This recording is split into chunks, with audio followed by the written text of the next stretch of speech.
So I'm here to talk about something I think is very important. I want to chat with you about erasing the stigma of mental illness and put it in perspective of the dodo bird in a minute. But first, let's keep in mind, we don't have to work hard to understand what the stigma is, a disability, of mental illness. It's a grossly disrespectful set of attitudes or statements, frequently towards a mental illness, that they're dangerous, unpredictable, maniacal. Nor do we really need to work hard to know what the solutions are. We stop it. Actually, in the last 15 years, there's been enough research done now that we begin to realize that some approaches towards changing the stigma of mental illness might not work, might actually make it worse, and others seem to be more effective. And so what I want to do with you briefly is talk about what stigma is, how to fix it, focusing on unintended consequences, and then contact-based approaches. I blend different approaches to social cognitive health services research, but I come at this as a clinical psychologist who's been working in psychiatric rehabilitation for about 25 years, actually having written an American textbook on it. I'm also a researcher, but most importantly, I come at this as a person with serious psychiatric disabilities. So I know what it means to be hospitalized, I know what it means to be on meds and suffering the side effects and hiding it from colleagues. I know what it means to have my wife explain to my kids again that I got hospitalized and daddy's nuts. And I know what it means to come out. And so stigma is not just an intellectual abstraction for me, it's a personal issue. It's the issues that the research that Shirley talks about, but more importantly, it's really led to trying to get our hands on the consequences. And in the process, we realize sometimes there are unintended consequences. And social scientists frequently call on the dodo bird to make sense of this. Those of you who are fans of Alice in Wonderland know the dodo bird. In it, the dodo bird hosted a race. At the end of the race concluded, everybody is one and all must have prizes. Which from the standpoint of a social scientist is a problem. Because if everything works, you don't know what to do. For example, in the original research in psychotherapy for depression, the original research suggested cognitive therapy with Aaron Beck did about as well as psychoanalysis of Sigmund Freud. The original research suggests putting somebody on a couch for once a day, 4 days a week for 10 years was supposed to work about as well as cognitive therapy. Now we know in retrospect that not only do we know that cognitive therapy works better than psychoanalysis, but we also know that what we thought was a good approach, Sigmund Freud, actually can lead to unintended consequences. We know, for example, that psychoanalysis of schizophrenia probably likely makes schizophrenia worse. And so what seemed to be a good intention, jumping in, trying to help people at times, might work in the opposite direction. Now, stigma is not really an issue of medicine or psychological science. It's an issue of social justice, in the same category as other issues of social justice, like in American history, racism. This is from Selma, Alabama, where Dr. King brought a bunch of courageous African Americans across the bridge to address the Mississippi National Guard, or what is the lesbian, gay issue, particularly seeking out marriage rights, and even more importantly, dear to us, disability rights. This is one of the heroes of American disabilities, Justin Dart, in a cowboy hat, led to the Americans with Disabilities Act. What we realize, though, is also what seemed to be good intentions for correcting social justice actually added to mistakes. One example in American history in the 1960s was this idea of beating racism by being colorblind. The idea is instead of saying you're black, you're white, and you're Asian, we're all the same color and we would ignore the differences. The problem with that is it also tends to ignore people's rich heritage. That we know, for example, instead of asking blacks to ignore their African heritage, we realize there's something to be said for embracing it. In fact, some people think in retrospect colorblindness might have just been an attempt for the white majority to even more impose their attitudes around the rest of the race. Also, it led to, in American culture, this idea of black power, which is a common theme, is power and empowerment is what we're seeking as opposed to just normalcy and inclusion. Or another example of unintended consequences is when Bill Clinton was President of the United States, the U.S. military actively sought out gays and lesbians to drive them out of the military. In order to protect that, Bill Clinton started a program called Don't Ask, Don't Tell. Good intentions, but the result of that is just to promote the closet even more. And a general theme we'll talk about is whether you are gay, or whether you have a mental illness, or whether you have any other kind of disability, being in the closet is a terribly bad place to be.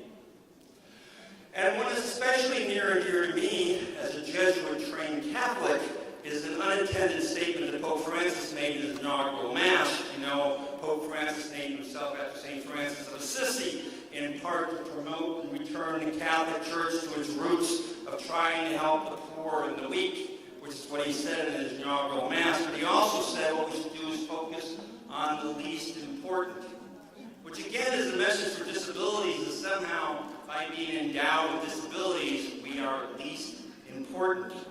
And it leads to an incorrect approach towards restoring social justice. People that are poor or weak or disabilities do not gain their opportunities by being bestowed those opportunities from on high.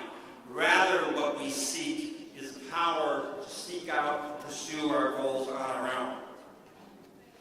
And so it led me to trying to understand exactly what is the stigma of mental illness. Sam Keen, a sociologist, wrote a book called Faces of the Enemy, where he looked at how different groups, the majority, frequently white males, were oppressed other groups using the media. One example, probably one of the more shameful examples in American history, is scientists say Negroes still in ape stage. I put this up here for several reasons. One is it reminds us at the heart level, what is stigma? The stigma of disability is the same as racism and sexism and homophobia. And two is this came from an 1890s American medical textbook. And so we were teaching our doctors back there this kind of nonsense about blacks being apes. Or from World War II, Nazi-occupied Denmark, where we showed Jews as rats. Another way of disrespecting a group is reducing them to some sort of animal.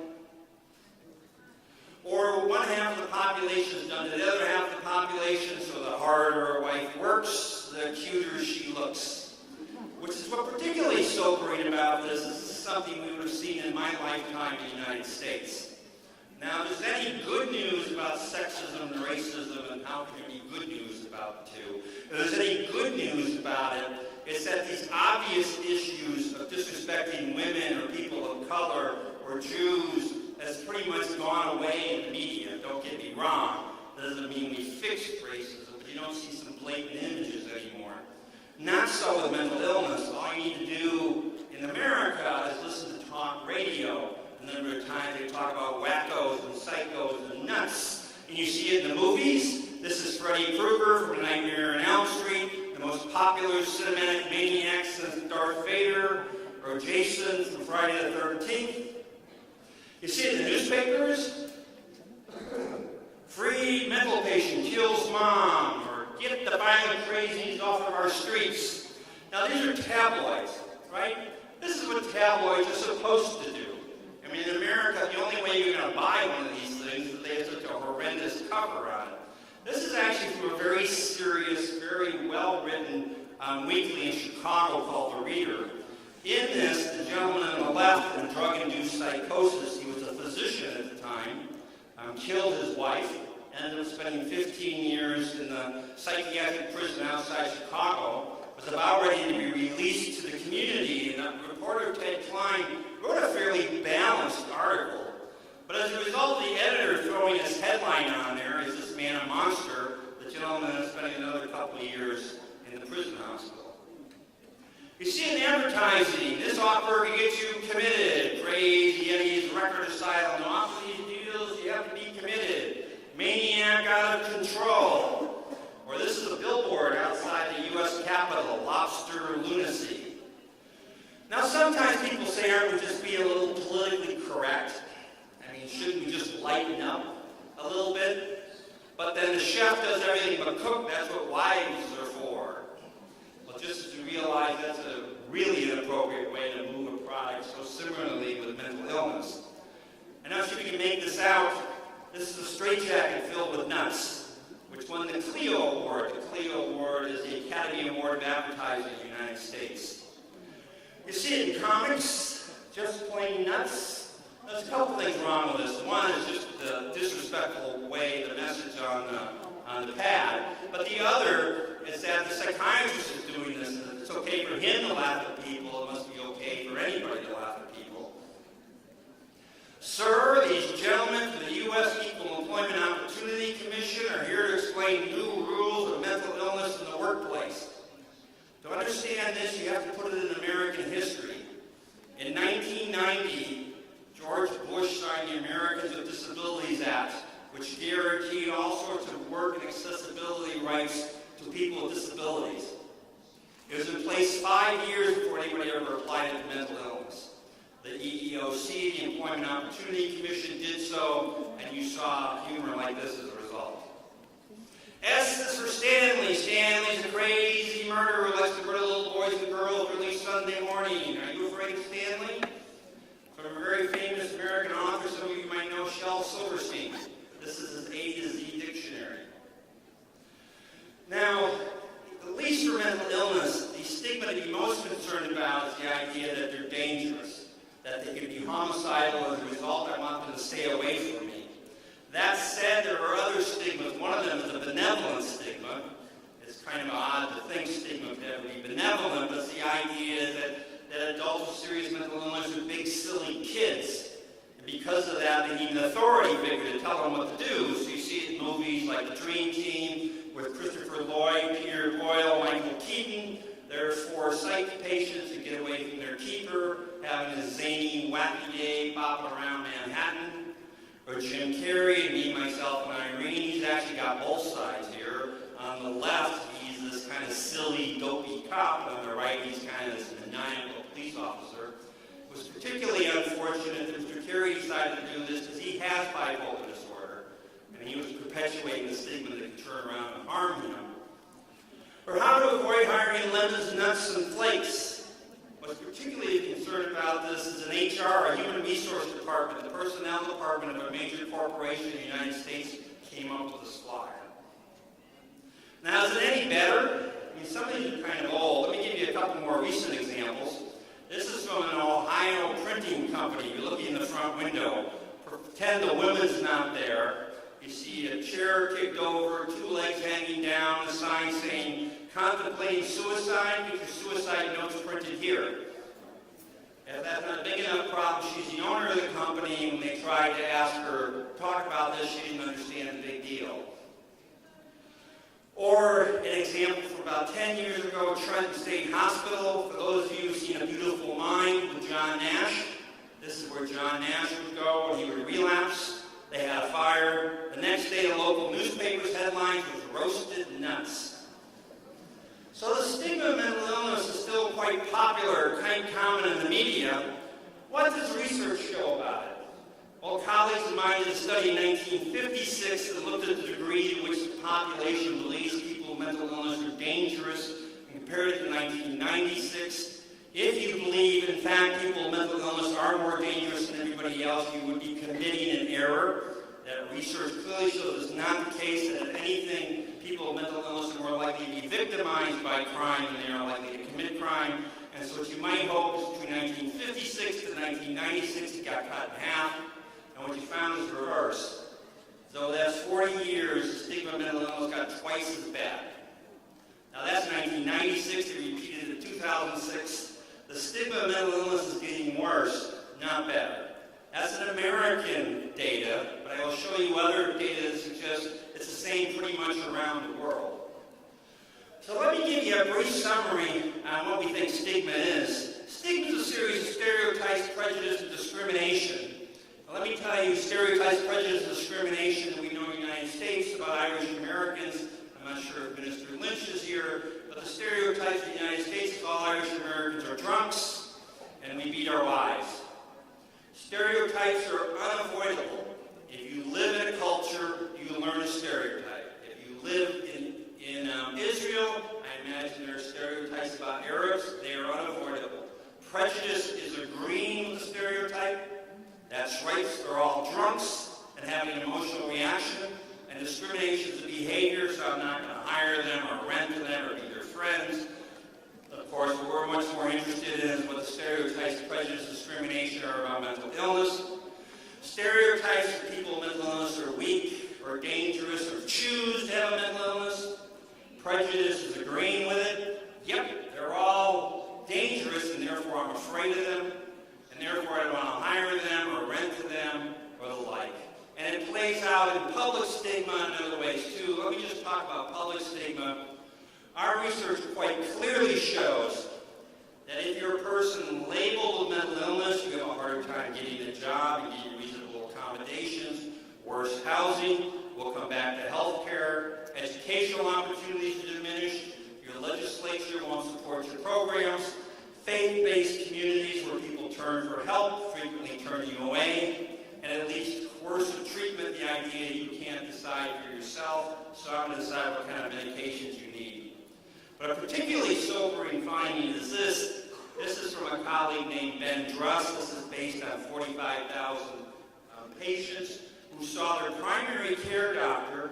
So a patient goes into the doctor and says, I have heart palpitations and I have flush a lot. And the doctor should have referred them to a cardiologist or PTCA. That's what would have been indicated. In 100% of the time, when the patient went to the doctor and the doctor did not know they had a mental illness, did not suspect it was substance abuse, they got referred. In 80% of the time, the doctor thought that patient had a substance abuse habit, they got referred. In 40% of the time, if the doctor thought the patient had a mental health problem, they got referred. In other words, they had less than a 50-50 chance of getting referred for a treatment they should have gotten. Two things about that. One, is the stigma is no longer an abstraction, it's an issue of life and death. And two, these are primary care doctors doing this, not uneducated people. And so erasing stigma is not enough. It's not enough just to get rid of the prejudice and discrimination. We also need to promote attitudes that promote opportunity. Lyndon Johnson, who was president after President Kennedy, passed the Civil Rights Act in the United States. And at a commencement address at Howard University in Washington, which is traditionally African-American university, he said, this is about civil rights. He said, you do not wipe away the scars of centuries by saying, now you're free to go where you want, do as you desire, and choose the leaders you please. He said, you need to promote affirming attitudes and actions. And so affirming attitudes for people with disabilities, it's not enough to stop the negative attitudes. You have to promote attitudes like people with mental illness will recover, even from disorders like schizophrenia. That people with psychiatric disabilities should be determining for themselves what their goals are and how they want to seek them out. And that the community needs to provide appropriate actions so people can achieve these goals, reasonable accommodations, adjustments in the work setting, independent living setting so the person can be successful, as well as appropriate community support. And so they said the goal is to stop stigma. What are some ways? I'm talking about some ways that seem to be good intentioned, that don't always work. One of the ways that people frequently say is, if you want to stop the stigma, just change the words. So leprosy become Hansen's disorder, dementias become Alzheimer's, mental retardations become intellectual disability, mania become bipolar illness. I endorse all these word changes. They're a very important way for providers in the world to understand and refer to people. But the question is, does it really change stigma among the big world?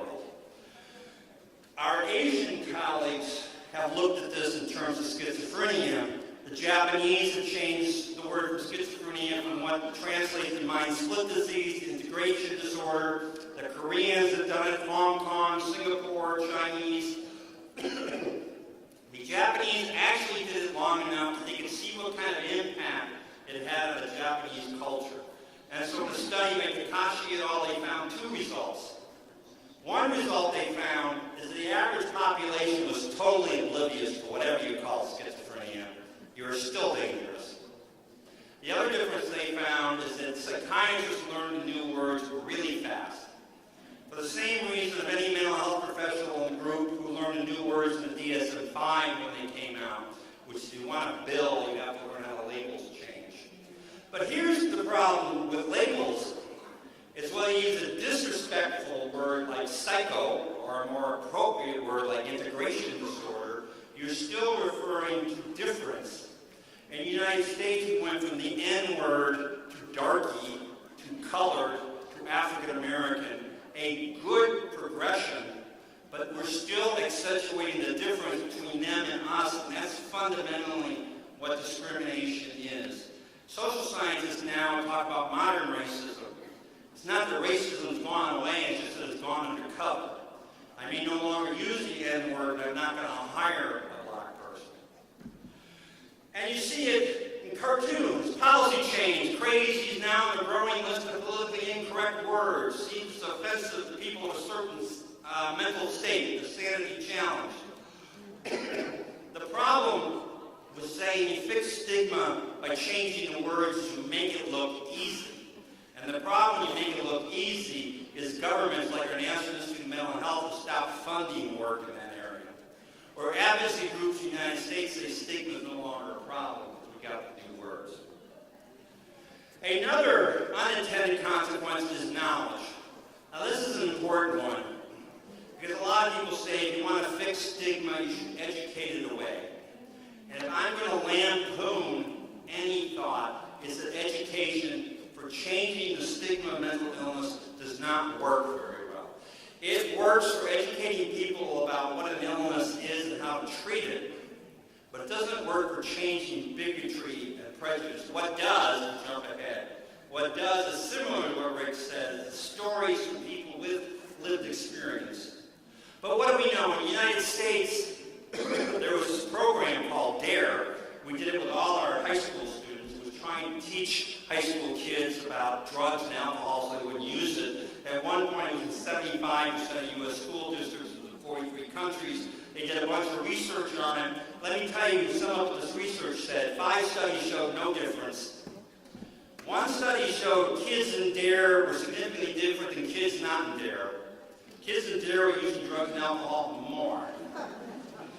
And so what seems to be a good idea doesn't always translate that well. So in the United States in 1990, they passed the decade of the brain. What they were doing is they were going around showing MRIs and PET scans to prove to people that schizophrenia was a brain disorder with the idea that we blame people less for their problems because it was genetic. And in fact, that's true. When you pass this kind of thing, a mental illness being genetic, you're likely to blame them less. But you're also likely to believe they're not going to recover. Because the more we go around and say schizophrenia is a genetic disorder, the more the public believes that people aren't going to get any better because of it, because it's hardwired in. And the more people believe that, the less likely employers want to hire them, or landlords want to rent to them, or primary care doctors want to provide the same standard of care. And so, another way to look at changing stigma is protest. In the research we do, when we do protest, we show a disrespectful image of people with mental illness, get the violent crazies off of our streets, and then say, stop thinking that way. Shame on us, we shouldn't think that sort of thing. Here's an interesting thing when you tell people not to think something. We're going to do an experiment right now. For the next 2 minutes, I do not want you to think about white bears. Keep them out of your head. Push them out. Don't think about it. Well, most of you probably have some version of a Klondike bear bouncing around your head. When you tell people not to think something, the attitude gets worse. It's sort of don't tell me what to think attitude. So if your goal is to go talk to community leaders and say, stop it, stop thinking bad things about people with disabilities, that's going to make the attitude worse. If your goal is to get the media to stop something, sometimes that can work. This is a TV show on ABC that ran in the United States in 2000. In the first episode, it was set in a prison hospital in New York City. In the first episode, a person with schizophrenia shot at 5 police officers and stabbed a pregnant psychiatrist in the belly with a hypodermic needle. Groups like the National Alliance for Mental Illness and Stigma Busters talked to ABC and asked them to pull it, and after some coordinated effort they did, they took it off the air with 10 unshown episodes. And so if an episode cost $1 million, they decided to lose $10 million rather than risk the upset of a coordinated group of advocates. But protest doesn't always work. This is a real donut shop outside of San Francisco, actually 2 shops, one in Campbell, the other in San Jose, California, called Psycho Donuts. They have the Jason Nut, the Suicide Squeeze, the Crazy Face. If you go in there, the staff dressed like Nurse Ratched in white shirts. They have padded cells and straitjackets. And so again, groups got together trying to ask them to turn it down a little bit, join a national online food fight, help turn lemon donuts into lemonade. This time, though, you had a rebound effect. Stan Mazahi in a local newspaper said, "I'm an advocate of equal rights in a more tolerant world towards people of different races, religion, gender, and sexual orientation. That's it. Anything else is just moronic." And as a result of that, Psycho Donuts went franchised. Instead of going out of business, there are more of them. In fact, if you Google them, you can open up your own franchise in Israel. So I talked a lot about does not work. What our interest has been is looking at what is most effective. And we've particularly gone head-to-head looking at contact. Contact is meeting people with mental illness, meeting people with disabilities, versus education, where experts get out there and talk about the disabilities. Contact in our work has been with a colleague named Bob Lundeen. Bob and I wrote a book about 15 years ago called Don't Call Me Nuts. Bob and I are the same age. We were born and graduated in grade school, high school, and college within a month of each other. Bob has schizoaffective disorder, so Bob's been hospitalized about a dozen times, struggled with drug abuse, been in trouble with the law, and despite that, he's recovered.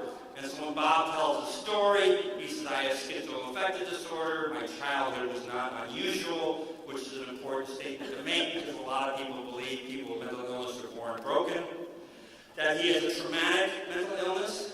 Here's the problem. If you have a mental illness and you come out and tell your story, like I'm telling my story right now, people go, "For real? Like, are you really mentally ill? You look too good." And so you have to qualify. And so in Bob's case, he qualified. He was hospitalized, on meds, he gets in trouble. And despite that, he's achieved. And so we've done a meta-analysis. A meta-analysis is this thing when we take all studies that are looking at contact versus education, comparing them. And this is the results where red is the effect of contact, meet Bob Lundeen. Blue is the effect of education, mental illness is a brain disorder. And you can see the effects for contact, or 2 to 3 times that, overall in terms of attitudes and in terms of behaviors. Something that was also found at follow-up. So if you want to invest in a program to help people with mental illness overcome their stigma, the investment should largely be people with lived experience coming out and telling their stories. And so for the state of California, our research institute we had there, we promoted what we consider to be the status quo for changing the stigma of mental illness. It's based on contact. Again, contact is a local social science notion of meeting people with a disability. And it should be targeted, local, credible, and continuous. What should targets be? You know, I'd like to be able to erase the stigma amongst Americans, amongst all people in the world tomorrow. But it's not going to happen. And as one advocate said to me, one person with mental illness said, "You know, I'd like you to like me, but at the end of the day, don't stop my opportunities." And so anti-stigma programs need to be targeted towards employers, so employers hire people with disabilities and provide reasonable accommodations. Towards landlords to provide appropriate space for them to live, healthcare providers, teachers, and legislators.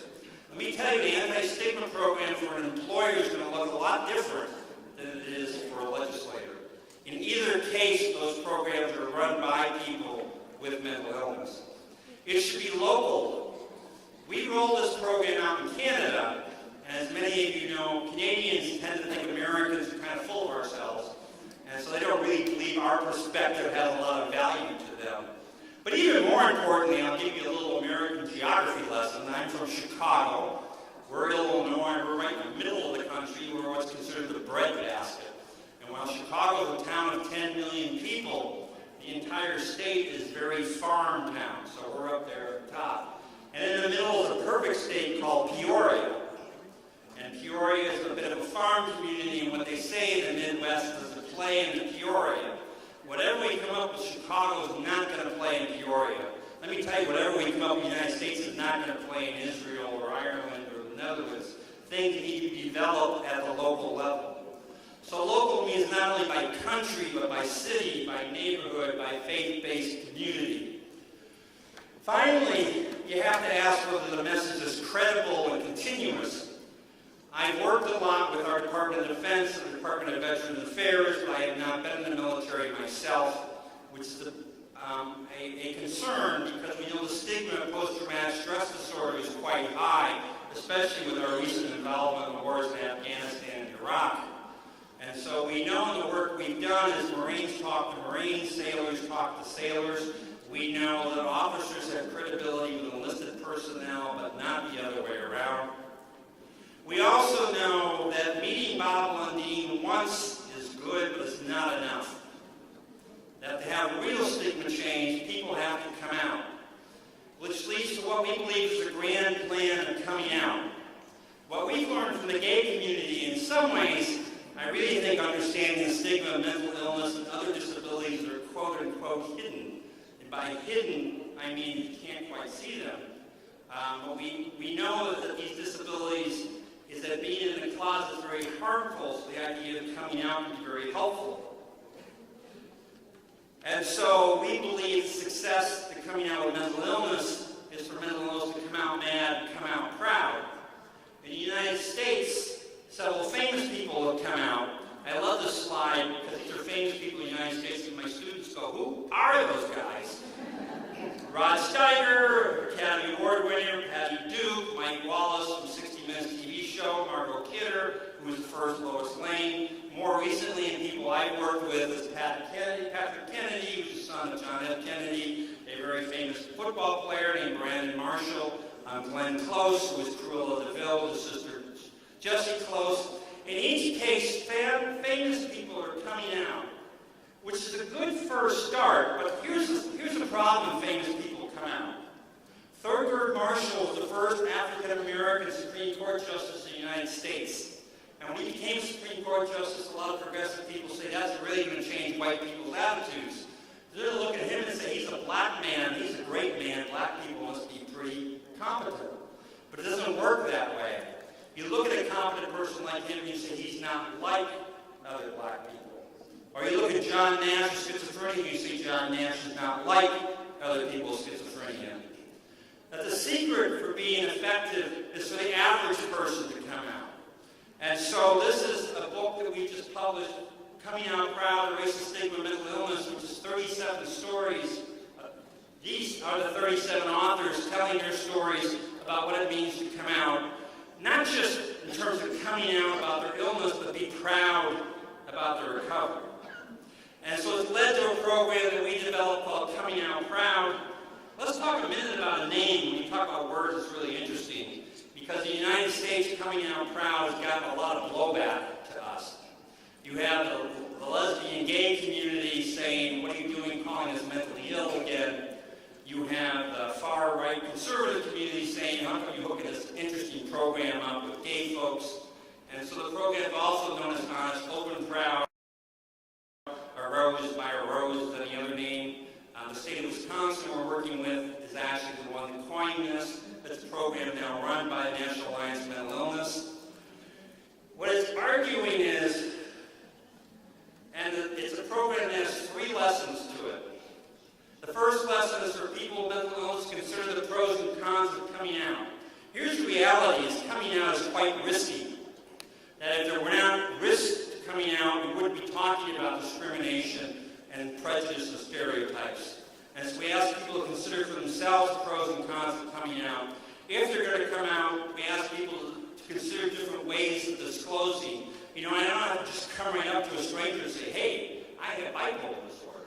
You can come out and do it more strategically. And thirdly, what's the story I'm going to tell about myself? I mean, I've been hospitalized, I've been in emergency rooms. I want to share that, but I want to select other parts of it. It's a program we developed. It's actually a program that's going to run out for about 5 years. It's on 5 continents. You may have seen flyers. I'm having a meeting in the Sharon room at 18:30 today if you're interested in learning more about it. We have done 2 randomized controlled trials. You want to get your coffee. You definitely don't want to hear the data about the 2 randomized controlled trials. This is the website, Honest, Open, Proud. The program, the manual, the workbook, the fidelity measure can all be downloaded for free. Our goal is to inform the advocate. Now, I do a lot of work in rehabilitation where I talk to psychologists and providers and social workers about the facts. But my constituency here is talking to advocates, people with lived experience. And our history is rife with advocates that we honor. Martin Luther King in terms of the civil rights, the racism issues in the United States. But even in mental health, we have heroes. This is Clifford Beers. Clifford Beers in 1900 was hospitalized for 2 years in a state psychiatric hospital because of his mental illness.